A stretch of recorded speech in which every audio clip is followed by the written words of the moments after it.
Bismillahirrahmanirrahim. Assalamualaikum warahmatullahi wabarakatuh. Perkenalkan, saya Mukmin Ishak, guru bahasa Sunda SMA Negeri 5 Tasikmalaya.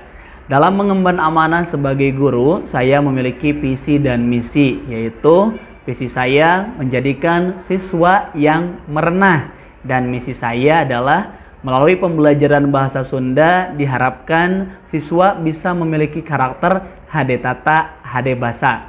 Hal ini sejalan dengan visi SMA Negeri 5 Tasikmalaya yang berkeunggulan, berkarakter, berwawasan lingkungan.